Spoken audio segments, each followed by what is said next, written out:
আসসালামু আলাইকুম। আপনার নবজাতকের ত্বক কি একটু হলুদ দেখাচ্ছে? আপনি কি জানেন নবজাতকের প্রায় 60% জন্মের পর কিছুদিনের জন্য জন্ডিসে আক্রান্ত হয়? তবে চিন্তার কিছু নেই।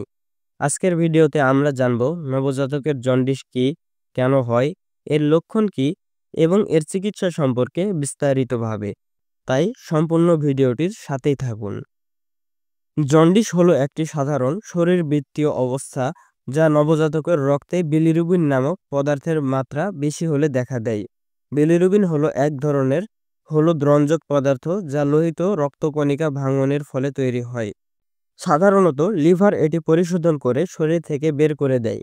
তবে নবজাতকের লিভার সম্পূর্ণ বিকশিত না হওয়ার কারণে এটি সঠিকভাবে নিষ্কাশিত হতে পারে না। ফলে এটি রক্তে জমা হয়ে ত্বক ও চোখের সাদা অংশ হলুদ করে তোলে। জানেন কি নবজাতকের জন্ডিসের মূল কারণ কি? নবজাতকের জন্ডিসের মূল কারণ হলো ১. নবজাতকের লিভার পরিপূর্ণ বিকশিত না হওয়া। জন্মের পর প্রথম কয়েকদিন নবজাতকের যকৃৎ বা লিভার সম্পূর্ণভাবে কার্যকর হয় না। ফলে বিলিরুবিনের পরিশোধন বিলম্বিত হয়। ২. মায়ের দুধ সংক্রান্ত জন্ডিস। কিছু ক্ষেত্রে মায়ের দুধে এমন কিছু উপাদান থাকতে পারে যা নবজাতকের যকৃৎকে বিলিরুবিন শোষণ ও নির্গমন করতে দেরি করায়। ফলে রক্তে বিলিরুবিনের মাত্রা বেড়ে যায়। সাধারণত এটি ক্ষতিকর নয় এবং ধীরে ধীরে ভালো হয়ে যায়। ৩. রক্তের গ্রুপের অমিল। যদি মায়ের ও নবজাতকের রক্তের গ্রুপ একে অপরের সাথে সামঞ্জস্যপূর্ণ না হয় তবে নবজাতকের দেহে মায়ের তৈরি অ্যান্টিবডি প্রবেশ করে তার লোহিত রক্তকণিকাগুলো ধ্বংস করতে পারে। এতে অতিরিক্ত বিলিরুবিন তৈরি হয় যা জন্ডিস সৃষ্টি করতে পারে। ৪. জন্মগত লিভারের সমস্যা। কিছু শিশুর জন্মগতভাবে লিভারের গঠন বা কার্যক্ষমতায় সমস্যা থাকতে পারে যা বিলিরুবিন নিঃসরণে বাধা সৃষ্টি করে। এটি খুবই বিরল কিন্তু দীর্ঘমেয়াদী চিকিৎসার প্রয়োজন হয়। ৫. প্রিম্যাচিউর বা অকালপ্রসূ নবজাতক। যেসব শিশু নির্ধারিত সময়ের আগে জন্মগ্রহণ করে তাদের লিভারের কার্যক্ষমতা আরও দুর্বল থাকে।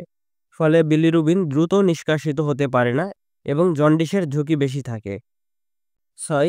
জন্মের সময় আঘাত বা রক্তক্ষরণ। যদি শিশুর জন্মের সময় কোনো রক্তক্ষরণ বা মাথায় রক্ত জমাট বাঁধার মতো সমস্যা হয় তবে শরীরে অতিরিক্ত লোহিত রক্তকণিকা ভেঙে যায় যার ফলে বিলিরুবিনের মাত্রা বেড়ে যায়। ৭. পারিবারিক জন্ডিসের ইতিহাস। যদি পরিবারের আগের শিশুদের বা পরিবারের কারো নবজাতক অবস্থায় জন্ডিস হয়ে থাকে তবে নবজাতকের ক্ষেত্রেও এটি হওয়ার সম্ভাবনা বেশি থাকে। এবার আমরা জানব নবজাতকের জন্ডিস চেনার সহজ উপায়গুলো। শিশুর ত্বক ও চোখের সাদা অংশ হলুদ হওয়া, খুব বেশি ঘুমানো ও দুর্বলতা, এবং মল ও প্রস্রাবের রং পরিবর্তন হওয়া। এ সকল লক্ষণ দেখলে দ্রুত চিকিৎসকের পরামর্শ নিয়ে ডায়াগনোসিস করা উচিত। ব্লাড টেস্টের মাধ্যমে শিশুর বিলিরুবিনের পরিমাণ কেমন আছে তা দেখতে হবে এবং ত্বকে একটি বিশেষ ডিভাইস ব্যবহার করা হয় যার মাধ্যমে জন্ডিস নির্ধারণ করা হয়।